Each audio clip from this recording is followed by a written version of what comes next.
Lord Jesus, please keep us on track with our discussion today. Keep us focused on you and help us to see ways to implement your word. Amen.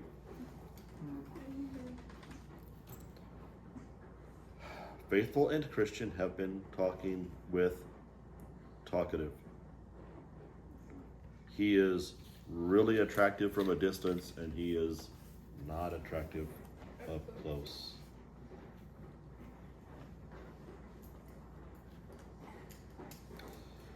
And Faithful was It's approved already. starting to like Talkative. Christian was pointing out what Talkative is really like and how he raises his family. Well, my brother, Faithful answered, for what you say, I am compelled to believe you, not only because you have personally known him, but because you offered your report with a Christian attitude.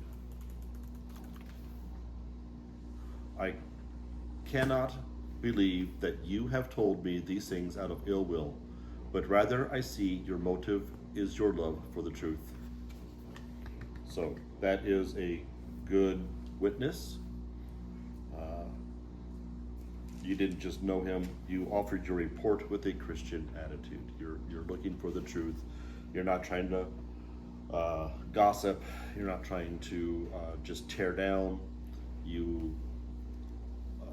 seeking the truth, and you want to make sure that the truth is known. If I did not know him any more than you, I might have thought of him the same way you did at first. If I had received such information from the hands of those who are enemies to religion, I would have thought it to be slanderous. So if I would have, heard it from an atheist or somebody who hates God that had said the things about Talkative, then he would have thought that you were just slandering the man. Just saying bad things about him. Just to be mean. Unfortunately, the names and reputations of good men often suffer and are defamed by such messages as his. So because Talkative talks like a Christian but doesn't live it out, he winds up defaming the people that talk like a Christian but do live like a Christian. And so there's a saying, witness always and sometimes use words. So the way that you live your life is a witness. This is not just my opinion. I can prove him guilty of all these things and many more that are just as bad. Besides, good men are ashamed of him. They can neither call him brother nor friend, and for those who know him, the mere mention of his name makes them blush. Well, Faithful said, I see that saying and doing are two things. From now on, I shall more carefully observe this difference. We have a picture here of Talkative at home. And it's important to remember in our lives too that saying and doing are two different things. If you say something but do not do it, it's not true just because you say it. They certainly are two separate things and are as different as the soul and the body. Think of it like this. The body without the soul is nothing but a dead carcass. So just saying these things without doing them is, in the same way, dead. The soul of true religion is the practical part. James chapter 1, verse 27. Pure and undefiled religion in the sight of our God and Father is this, to visit orphans and widows in their distress, and to keep oneself unstained by the world. Talkative is not aware of this. He thinks that hearing and saying alone makes a person a good Christian. As a result, he deceives his own soul. Hearing is like the sowing of the seed. Talking alone is not sufficient to prove that fruit is actually in the heart and life. And let us be perfectly clear. On Judgment Day, men shall be judged according to their fruit. Matthew chapter 13, verse 23.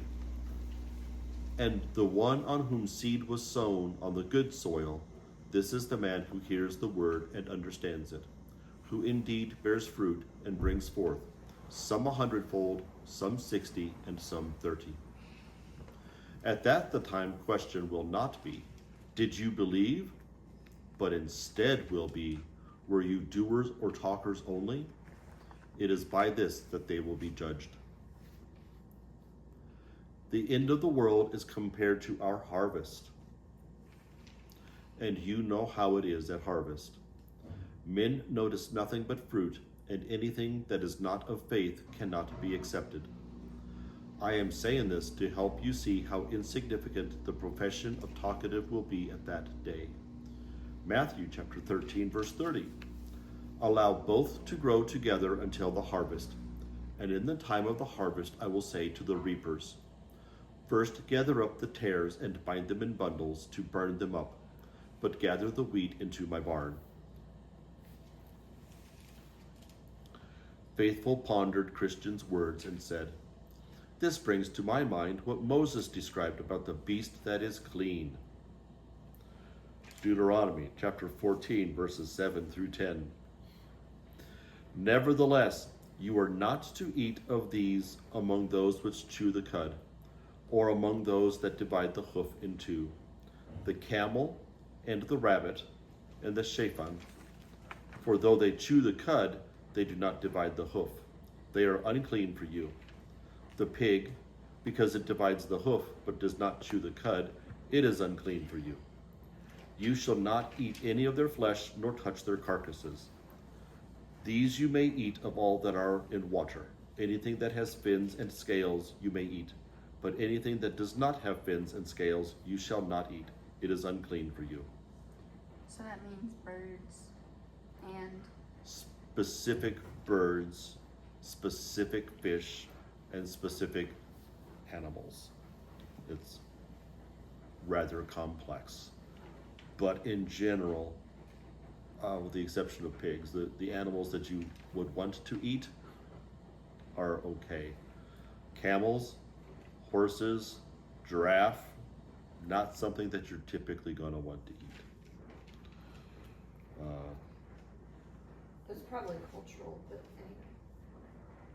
Well, no, it's not cultural. Well, because in There are Asia they eat horses. yes, and there are places where they eat humans. So, Mom and I learned about that. okay. So, it has more to do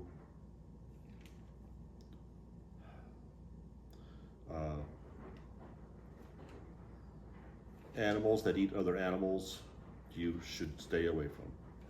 Right. Pigs will pretty much eat just about anything. And it has to do with how the animal lives and how the animal does things, and it does get very complex.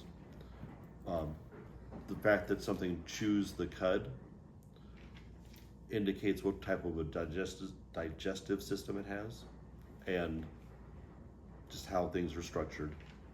So that's how God made it clear what was safe to eat and what was not safe to eat. Before people understood all the sciencey stuff of the digestion, Yeah. God said, trust me. Talkative is such a one who chews the cud. He seeks knowledge. He chews upon the word, but he divides not the hoof. He does not separate himself from a sinful life, but like the hare, he retains the foot of the dog or bear, and therefore remains unclean. The hare looks similar to a rabbit, but is different. It's different than a rabbit. For all I know, Christian said, you have spoken the true sense of the gospel from these texts, And I will add another thing which Paul says. He calls some men sounding brass and a tinkling cymbal, and this includes those who are great talkers. 1 Corinthians chapter 13, verse 1. If I speak with the tongues of men and of angels, but do not have love, I have become a noisy gong or a clanging cymbal. He explains this further in another text where he describes them as things without life-giving sound. 1 Corinthians chapter 14, verse 7. Yet even lifeless things, either flute or harp, in producing a sound, if they do not produce a distinction in the tones, how will it be known what is played on the flute or on the harp? He is talking about things without life, that is, without the true faith and grace of the gospel. Consequently, pilgrims who base what they say on such things shall never be placed in the kingdom of heaven among those who are the children of life. For the children of life remain true in what they say, as if it were the tongue or voice of an angel.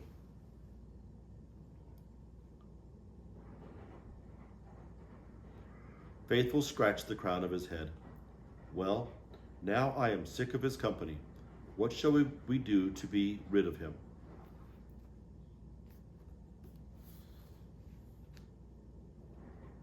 So, there is wisdom in listening to somebody telling you that so-and-so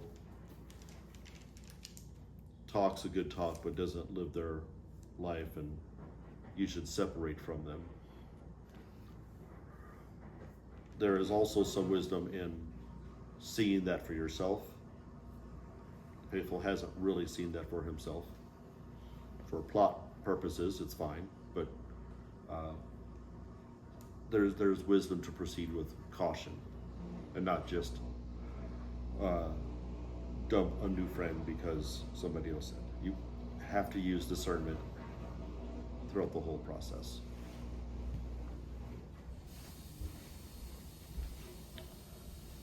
Just take my advice, Christian said.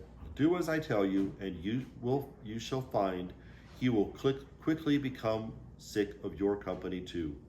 That is, unless God touches his heart and converts it. What would you have me to do? Christian gestured in talkative direction just a little ways before them. Go to him and enter into some serious discussion about the power of true religion. Once he is agreeable to this topic, ask him directly whether this thing is set up in his heart, house, or daily behavior. So you see what they're going to do? They're going to start talking about religion, true religion, and then when he starts saying how great it is and he starts saying all the right things, then ask him, and how does this apply to your life? Is this a foundation of how you live? And then see what happens.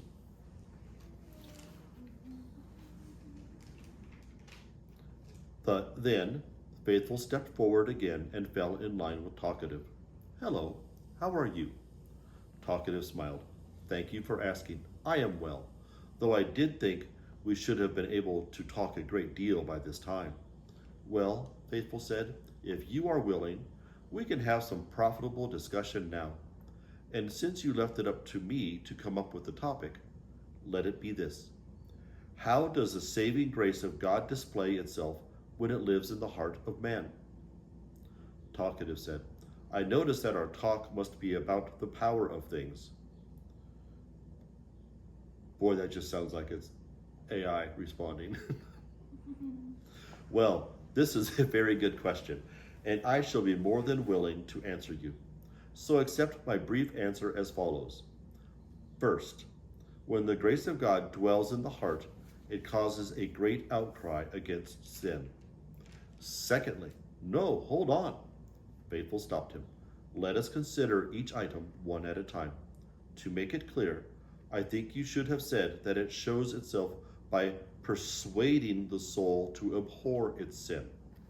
Okay, so what Talkative said is that the grace of God causes a great outcry against sin.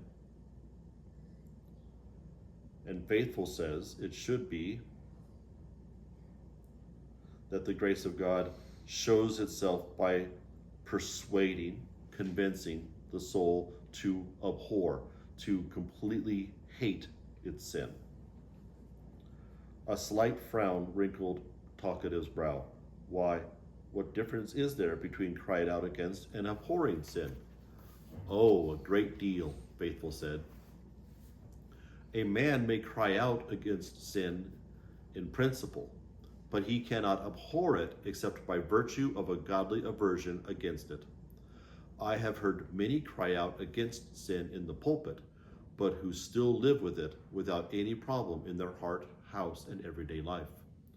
Joseph's mistress cried out with a loud voice as if she had been godly and virtuous, but in reality, she would have willingly committed adultery with him.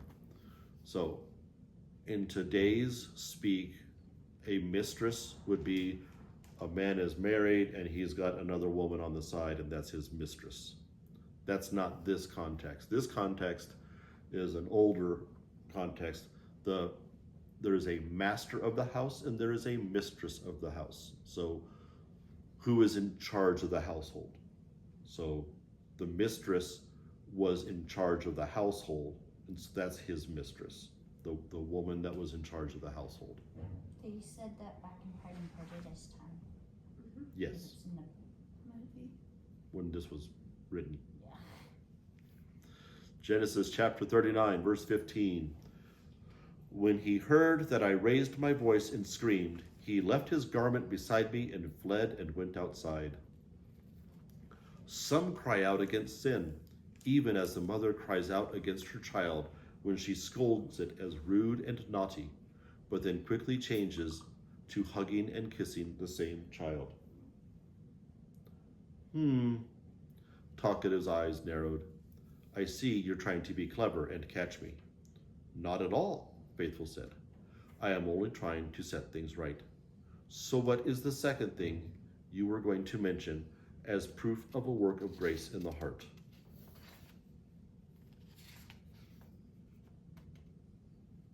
What time is it? 9:52. I think we should stop here.